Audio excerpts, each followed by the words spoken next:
I've said that both Ninoy and I were opposites in a sense. He was an extrovert with a capital E, and I enjoyed my privacy. And but I realized because of martial law, there was a reversal of roles since he was confined in his tiny room, and he had no access, of course, to the outside world. I had to be his spokesperson, his eyes and ears also. So I would report to him whatever his lawyers and his political associates would tell me. And because he had an ongoing trial, I would attend the meetings with his lawyers. And it was also very good education for me. They were teaching me all about, well, not only the laws, but telling me how impossible it was for us to win because Marcos could change the rules at any given moment. So in his case, because before he could solve almost any problem, and I also felt whatever problem I had, I could just bring to him, and he would find ways and means of addressing that problem, or the two of us could easily look for solutions. But this time, both of us were powerless to do so. And so the two of us naturally had to turn to God.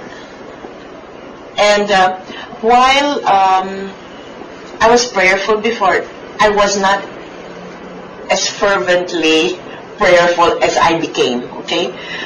Because before, what were my problems? Really, nothing, and very inconsequential compared to the enormous problems that were brought to us because of martial law.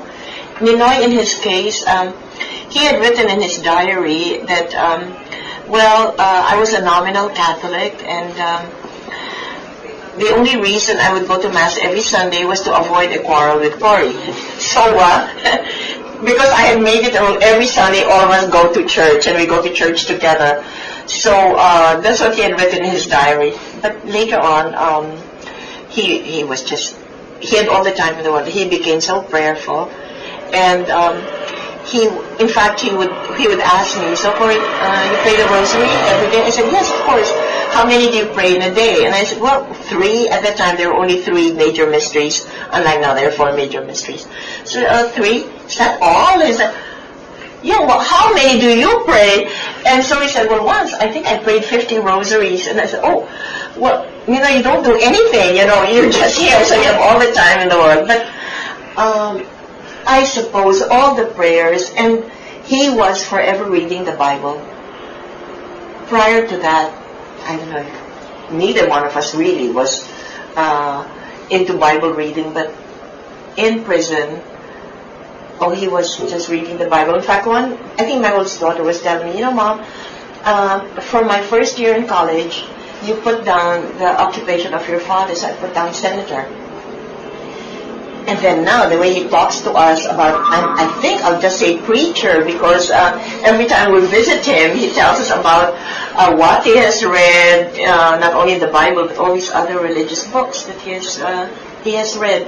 So, we were saying that the years of his imprisonment were very difficult, but they gave us the greatest learning experiences. If we had not gone through those difficult times, I guess I would go to Mass and I would pray, but there would not be that fervor or that intense consciousness of really surrendering yourself to the Lord. So, while, as I keep on saying, I hope there will no longer be more sufferings, but I think that if one were not suffering, would one pray? Because if things were going well, then you think, do I need the Lord?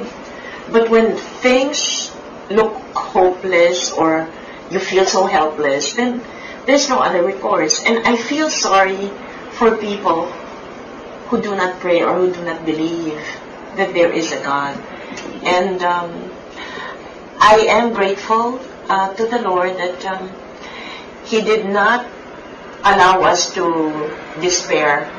In fact, He made us better people. And as I was saying, I was glad that neither my husband nor I felt hopeless or helpless at the same time.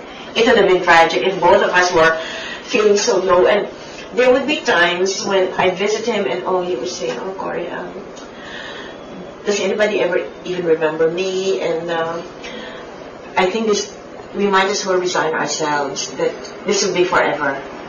And I said, no, of course not. And I'd tell him that I'm sure things will change, and whatever good news I could get, which was very few and far between, but I just tell him, look, that this happened, that there would be days when I would feel really bad, and I'd say, I wonder if this will ever end. And then say, no, just...